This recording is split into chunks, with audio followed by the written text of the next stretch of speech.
নমস্কার বন্ধুরা, আমি মনিকা আপনাদের সবাইকে স্বাগত জানাচ্ছি আমার চ্যানেল জাবোতে। আজ আমি আপনাদের জন্য নিয়ে এসেছি পমফ্রেট মাছের একটা রেসিপি।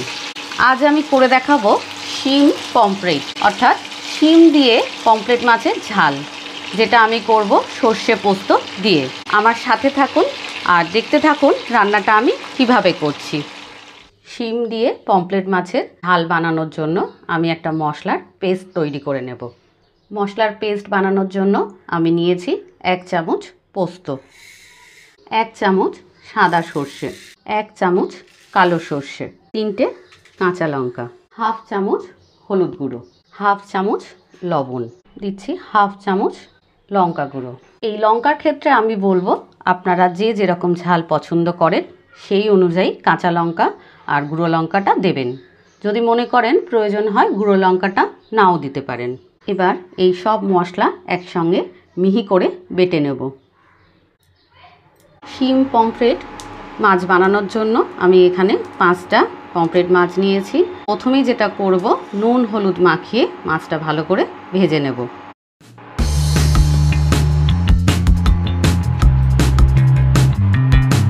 মাছ ভাজার জন্য আমি কড়ার মধ্যে নিয়ে নিচ্ছি 2 টেবিল চামচ সর্ষের তেল। আমার এই রেসিপিটি ভালো লাগলে অবশ্যই কমেন্ট করে জানাবেন, আর অনুরোধ রইল আমার চ্যানেলটি সাবস্ক্রাইব করার জন্য। আর অতি অবশ্যই যেটা করতে হবে, আপনাদের পাশে থাকা বেল আইকনটা প্রেস করবেন, তাহলে আমি নতুন কোনো রেসিপি দিলেই খুব তাড়াতাড়ি আপনাদের কাছে পৌঁছে যাবে। মাছ ভাজা হয়ে গেছে, এবার মাছগুলো এক এক করে আমি তুলে নিচ্ছি। মাছ ভাজার পর কড়ায় কিছুটা তেল রয়েছে, এই তেলের মধ্যে আমি ভেজে নেব এবার কয়েকটি শিম। এখানে আমি 10-12টি শিম নিয়েছি। শিমের দুদিক কেটে আঁশ ছাড়িয়ে নিয়েছি। শিমগুলোকে আমি গোটাই রেখেছি। শিমগুলোকে এবার তেলের মধ্যে ভেজে নেব। শিম ভালো করে লাল লাল করে ভেজে নিয়েছি। এবার শিমগুলো এক এক করে আমি তুলে নেব। আমি কড়ার মধ্যে 1 টেবিল চামচ সর্ষের তেল নিয়ে নিলাম। 1/2 চামচের একটু কম কালো জিরে তেলের মধ্যে দিয়ে দিলাম। এবার দিয়ে দিচ্ছি 1/2 চামচ রসুন থেতো। রসুনের কাঁচা গন্ধটা যাওয়ার পর ওর মধ্যে আমি মিশিয়ে দিচ্ছি একটা মিডিয়াম সাইজের টমেটো কুচি। এবার টমেটোটা একটু ভালো করে ভেজে নেব। টমেটো ভাজা হয়ে গেছে, টমেটো অনেকটা মজে গেছে। এবার এর মধ্যে আমি মিশিয়ে দিচ্ছি আমি যে মশলার পেস্টটা বানিয়েছিলাম সর্ষে পোস্ত কাঁচা লঙ্কা দিয়ে, সেই পেস্টটা। এটা দিয়ে 1-2 মিনিট হালকা নাড়াচাড়া করব। মশলা দিয়ে আমি 1.5 থেকে 2 মিনিটের মতো নাড়াচাড়া করে কষিয়ে নিয়েছি। এবার দিয়ে দিচ্ছি পরিমাণ মতো জল।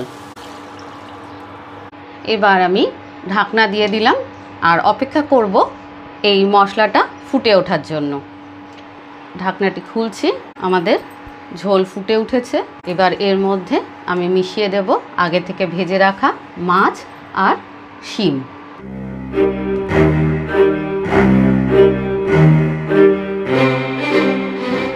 এবার দিয়ে দিচ্ছি ভেজে রাখা শিমগুলো।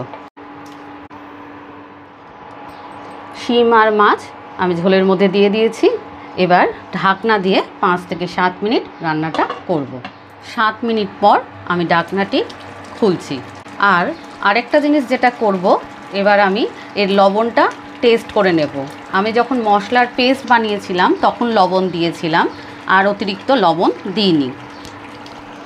আর লবণ লাগবে না, লবণের পরিমাণ একদম ঠিক আছে। এবার আমি এর মধ্যে দিয়ে দিচ্ছি 3টে চেরা কাঁচা লঙ্কা, দিচ্ছি ধনেপাতা কুচি। এবার আমি ফ্লেমটা অফ করে দিচ্ছি।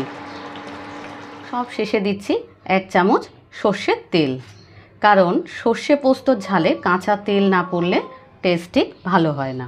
এবার ঢাকা দিয়ে আমি রেখে দেব 5 মিনিট স্ট্যান্ডিং টাইম। 5 মিনিট পর আমি ঢাকনাটি খুললাম। আমাদের আজকের রেসিপি শিম দিয়ে পমফ্রেট মাছের সর্ষে পোস্তর ঝাল রেডি টু সার্ভ। গরম ভাতের সাথে শিম পোস্ত সর্ষে দিয়ে পমফ্রেট মাছের এই ঝাল অপূর্ব লাগে খেতে। আর যারা ভাবছেন শিম দিয়ে আবার কেমন রান্না পমফ্রেট মাছের, তাই সেটা কেমন রান্না জানার জন্য আপনাদের কাছে অনুরোধ রইল, অবশ্যই বাড়িতে একবার বানিয়ে নেবেন। আর বানানোর পর আমাকে কমেন্ট করে জানাতে ভুলবেন না কেমন লাগলো। খুব তাড়াতাড়ি দেখা হবে আরেকটি নতুন রেসিপির সাথে। আজ এই পর্যন্তই, খুব তাড়াতাড়ি ফিরে আসছি আপনাদের কাছে। নমস্কার।